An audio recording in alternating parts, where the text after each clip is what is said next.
Hi అండి. పచ్చి బఠానీ మసాలా చాలా గ్రేవీగా, థిక్‌గా, క్రీమీ టెక్స్చర్‌తో పూరికైనా, చపాతీకైనా చాలా చాలా టేస్టీగా ఉండే ఈ మసాలా కర్రీ ఈసారి చేద్దాం. హాయ్ అండి. Welcome back to my channel. ఈరోజు ఈ రెసిపీ చేస్తుంటే ఇల్లంతా గుమగుమలాడుతూ ఉంటుంది. అలాగే పిల్లలకైనా, పెద్దలకైనా చాలా ఇష్టంగా తినేస్తారండి ఈ కర్రీ. ఇందులో ఒక క్రీమ్ అనేది మనం ప్రిపేర్ చేసి కలపాలి. అందుకే దీనికి స్పెషల్ టేస్ట్ వస్తుంది. ఆ క్రీమ్ ఏంటి? అసలు ఈ మసాలా కర్రీ ఎలా చేయాలి? ఇంగ్రీడియెంట్స్ ఏంటో చూసేద్దాం. ముందుగా ఒక చిన్న జార్ తీసుకొని 7, 8 జీడిపప్పులు మనం వాటర్‌తో సోక్ చేసుకోవాలి. ఇవి మిక్సీ చేసేటప్పుడు ఇంకొకటి కలపాలి. అది లాస్ట్‌లో చూద్దాం.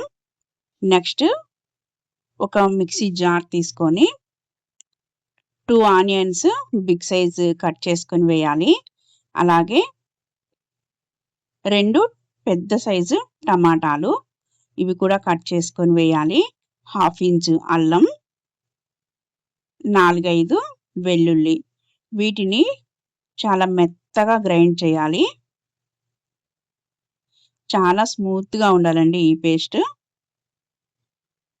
ఇలాగా నెక్స్ట్ ఒక పాన్ పెట్టేసి 2 టేబుల్ స్పూన్ ఆయిల్ వేయాలి. 1/2 టీ స్పూన్ జీరా వేయాలి. 1/2 టీ స్పూన్ సరిపోతుంది.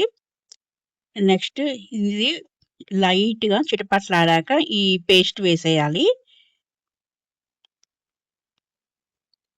ఈ పేస్ట్ మాత్రం మనకి పచ్చి వాసన పోయేంత వరకు మనం ఫ్రై చేసుకోవాలండి.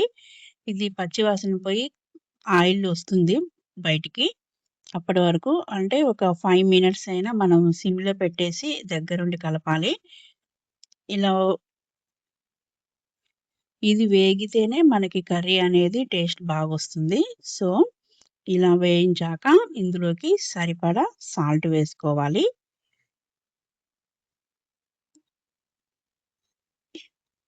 నెక్స్ట్ 1 టేబుల్ స్పూన్ కారం, 1 టేబుల్ స్పూన్ ధనియాల పౌడరు, పావు teaspoon garam masala, 1/2 teaspoon జీరా పౌడరు. ఇందులోనే కాస్త పసుపు కూడా వేసుకోవాలి. ఇవన్నీ వేసి ఒక 3 మినిట్స్ కలిపితే ఇవి కూడా పచ్చివాసన పోయి మనకి మంచి స్మెల్ వస్తుంది. ఈ అరోమా వచ్చాక ఇప్పుడు మనం వాటర్‌లో నానబెట్టుకున్న ఈ పచ్చి బఠానీ వేయాలి. ఈ వాటర్‌లో ఎందుకు నానబెట్టాలంటే వీటి కలర్ ఏమైనా ఉంటే పోతుంది. సో, మనం ఒక 10 మినిట్స్ అయినా వాటర్‌లో ఉంచితే ఆ కలర్ పోతుంది. ఇప్పుడు ఈ బఠానీని జస్ట్ అలా కలిపితే చాలు.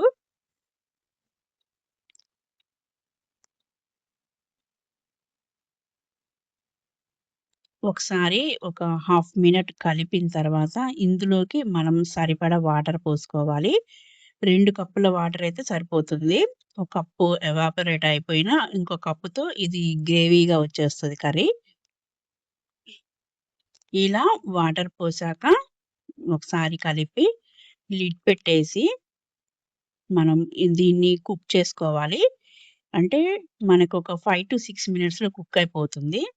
ఈ కుక్ అయ్యేలోపు మనం నానబెట్టుకున్న ఈ జీడిపప్పులో వాటర్ తీసేసి అథెంటిక్ టేస్ట్ కోసం ఇందులోకి 2 టీ స్పూన్ ఫ్రెష్ పెరుగు వేసుకోవాలి. చాలా ఫ్రెష్‌గా ఉండాలండి ఈ కర్డ్ మాత్రం. ఇలా క్రీమీగా మనం పేస్ట్ చేసుకోవాలి. ఇది మాత్రం చాలా టేస్ట్‌నిస్తదండి ఈ కర్రీకి. ఒక 5-6 మినిట్స్‌లో ఈ బఠానీ అంతా కుక్ అయిపోయి ఇలా ఆయిల్ పైకి తేలుతుంది. ఒకసారి సాల్ట్ గాని, ఈ బఠానీ కుక్ అయింది లేనిది ఒకసారి చెక్ చేసుకోండి. నెక్స్ట్ ఈ క్రీమ్ వేసేయాలి. ఈ క్రీమ్ వేసిన తర్వాత మాత్రం ఈ కర్రీ చాలా చాలా టేస్టీగా ఉంటదండి. అథెంటిక్ టేస్టీగా ఉంటది. నెక్స్ట్ ఇది మనం ఎలా చేసామో కూడా ఎవ్వరికీ గుర్తు కూడా పట్టలేరు. అంత టేస్టీగా ఉంటుంది. ఇక్కడ ఏంటంటే జస్ట్ మన పెరుగు మాత్రం చాలా ఫ్రెష్‌గా ఉండాలి. దీంతో 1 మినిట్ అలా ఉంచేస్తే చాలు. మనకి ఫ్రెష్ బఠానీ కర్రీ రెడీ అయిపోతుంది. నెక్స్ట్ ఈ కొత్తిమీరతో మనం గార్నిష్ చేసుకుంటే బఠానా మసాలా కర్రీ రెడీ. అంతేనండి. సింపుల్‌గా చేసుకోవచ్చు. చాలా చాలా టేస్టీగా ఉంటుంది. చూసారు కదా! కర్రీ ఎంత ఈజీగా చేసుకోవచ్చో. నెక్స్ట్ సీజనల్‌గా వచ్చే పచ్చి బఠానీ మనం కంపల్సరీ తీసుకోవాలండి. ఎందుకంటే ఇవి ఎదిగే పిల్లలకి మాత్రం చాలా తప్పకుండా మనం పెట్టాలి. ఎదిగే పిల్లలకి ఇది చాలా గట్టిగా, బలంగా పెరగడానికి చాలా హెల్ప్ చేస్తుంది. వాళ్ళు 60 ఇయర్స్ వచ్చేంత వరకైనా సరే చాలా బలంగా ఉంటారు. అంత బలాన్నిస్తది ఈ పచ్చి బఠానీ. నెక్స్ట్ మనం చిక్కుడుగాయలాగా ఒలుచుకొని తింటాం కదా! తీసి అలాంటి పచ్చి బఠానీ వాడాలి. ప్యాకెట్‌లలోవి కాదు. ఇంకా ఇది క్యాన్సర్‌ని తగ్గించడానికి 90% హెల్ప్ చేస్తుందని మనకి చెప్తున్నారు. సో, క్యాన్సర్ ఉన్నవారైనా, ఇంకా ఫ్యూచర్‌లో క్యాన్సర్ రాకుండా మనం జాగ్రత్తలు తీసుకోవాలన్నా గానీ, ఈ పచ్చి బఠానీ సీజనల్‌గా తప్పకుండా ఫ్రెష్‌వి దొరికితే మాత్రం తినాలి. అంతే అండి. ఇంకా నా వీడియో నచ్చినట్లయితే please like, share and subscribe my channel. ఇంకా మంచి మంచి వీడియోస్‌తో మళ్ళీ కలుద్దాం. Thank you for watching.